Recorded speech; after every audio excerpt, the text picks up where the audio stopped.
देखिए, इसके पहले ऑनलाइन क्लास में हम आपको विभिन्न फसलों द्वारा भूमि में लिए गए पोषक तत्वों की मात्रा बता चुके हैं। अब आज हम इसी के आगे चलते हैं और इसी क्रम में आपको हम खादों की किस्म के बारे में बताते हैं।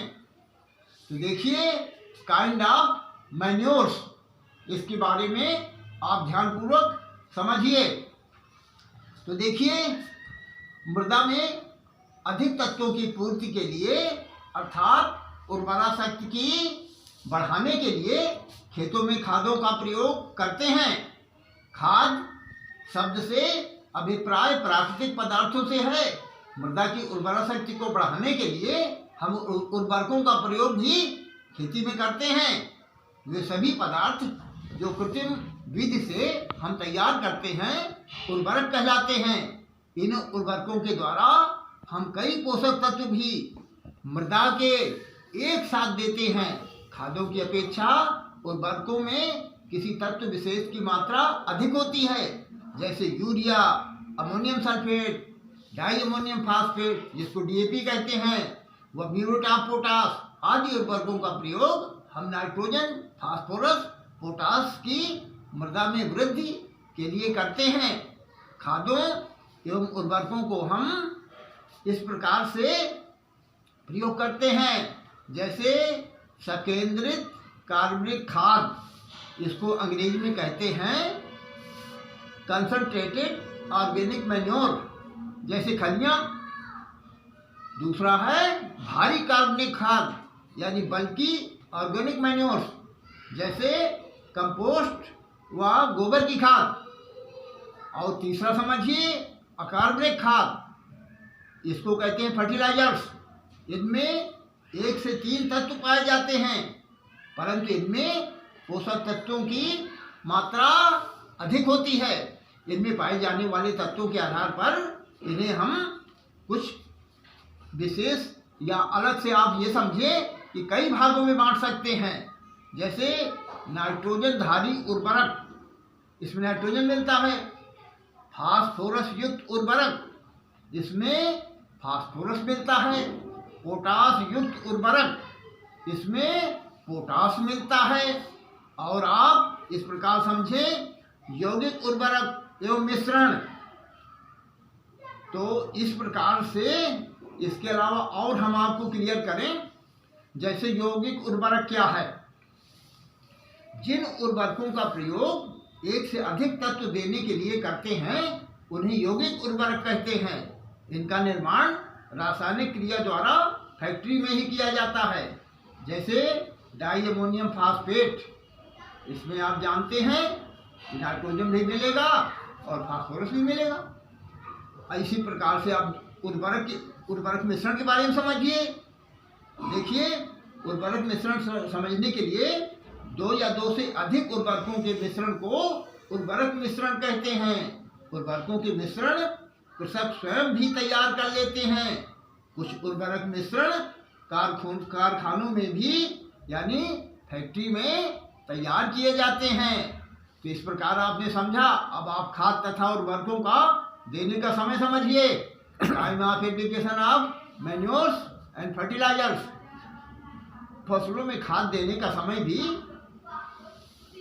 कई एक कारकों द्वारा प्रभावित होता है, जैसे फसलों की किस्म, मृदा की किस्म, खाद तथा उर्वरक की किस्म, मौसम का प्रभाव। तो इस प्रकार आप समझें कि अलग अलग किस्म की फसलों को नाइट्रोजन के उर्वरक विशेष रूप से उनकी वृद्धि काल की चरम सीमा यानी अंग्रेजी में समझिए आप ग्रांड ग्रोथ फेज तक देने आवश्यक है। जिन फसलों को वृद्धि काल लंबा होता है उनमें कई बार नाइट्रोजन के उर्वरक डाले जाते हैं। जैसे बलुई मृदाओं में नाइट्रोजन के उर्वरकों को कुल मात्रा कई बार में देनी चाहिए। ऐसी भूमियों में पोषक तत्वों का निशालन यानी लीचिंग द्वारा होने वाली हानि से बचाने के लिए नाइट्रोजन व सूक्ष्म तत्वों की आवश्यकता पूर्ति के लिए खड़ी फसलों में उर्वरकों का सूक्ष्म रूप में घोल का छिड़काव करना लाभदायक होता है। अलग अलग कंडीशन देखनी पड़ती है। शुष्क मौसम में मृदा में नमी की कमी अधिक होती है अतः उर्वरकों को खेत खड़ी फसल में यानी स्टैंडिंग क्रॉप्स में छिड़काव द्वारा देकर अधिकतम लाभ उठाया जा सकता है। फसलों की आवश्यकता के प्रमुख रूपों को या आप समझें कि इसके लिए जो मुख्य तत्व हैं उनको खेत में देने के लिए अलग अलग समय दिया जाता है। वो इस प्रकार हैं, जैसे नाइट्रोजन। पौधों में नाइट्रोजन की आवश्यकता वृद्धि के आरंभ में कम वृद्धि के समय अधिक वृद्धि काल से परिपक्वता के समय के बीच में कम होती है। अतः नाइट्रोजन के उर्वरकों की कुछ मात्रा बुआई के समय व शेष मात्रा वृद्धि काल तक देते हैं। इस प्रकार नाइट्रोजन की पूर्ति पौधों की परिपक्वता तक काम करते हैं। जो फसलें 4-5 महीने में पकती हैं उनकी नाइट्रोजन की कुल मात्रा 2 बार में, जो फसलें 9 से लेकर के 12 महीने में पकती हैं उनको 3 बार में। बलुई मृदाओं में नाइट्रोजन की मात्रा को कई बार में देना आवश्यक होता है। फास्फोरस, पौधों की फास्फोरस की आवश्यकता आरंभ में ही जड़ों की वृद्धि के लिए होती है। जब पौधे अपने कुल शुष्क भार का 1/3 भाग तैयार कर लेते हैं तब वे फास्फोरस को कुल आवश्यकता का 2/3 भाग मृदा से ग्रहण करते हैं। अतः फास्फोरस की कुल मात्रा फसल की बुआई के समय ही खेत में देनी चाहिए। पोटास, यदि पोटास मृदा में उपलब्ध अवस्था में है तो पौधे उसे जब तक फसल की वृद्धि होती है ग्रहण करते हैं रहते हैं। उपलब्ध पोटास की फसल आवश्यकता से अधिक मात्रा में ग्रहण कर लेती है। अधिक मात्रा जो पौधों द्वारा ग्रहण की जाती है उसमें पौधे की वृद्धि नहीं होती। जड़ों आदि की वृद्धि के लिए आरंभ में पोटास की अधिक आवश्यकता होती है। अतः पोटास को भी खेत में फसल की बुआई के समय देना चाहिए। जैविक खाद, जैविक खादों को सदैव फसल को खेत में बोने से पूर्व खेत में डालते हैं। हरी खाद हमेशा फसल और 1.5 माह के पूर्व, समझते नहीं, खेत में दबा देनी चाहिए। कंपोस्ट व गोबर की खाद को भी फसल बोने से 1 माह पूर्व ही खेत में डालते हैं। खलियां फसल में बोने से 15 दिन पहले खेत में डालना लाभदायक होता है। इन खादों को इसलिए पहले डालते हैं जिससे कि फसल में अंकुरण व समय तक इन खादों में उपस्थित पोषक तत्व उपलब्ध अवस्था में परिवर्तित हो जाएं।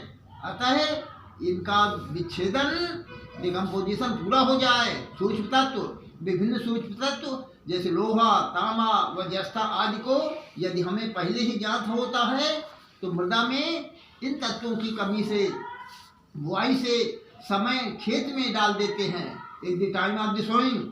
या फिर जैसे ही फसल में किसी तत्व विशेष की कमी के लक्षण दिखाई दें, इन तत्वों को यौगिक का घोल खेत में फसल पर पानी छिड़काव यानी फोलियर एप्लीकेशन द्वारा देते हैं।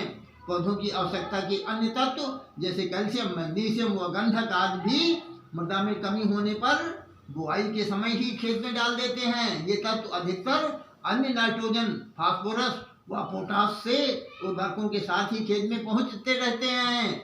अब प्रश्न लिखिए जिसका कि उत्तर आपको लिख करके हमारे पास भेजना है।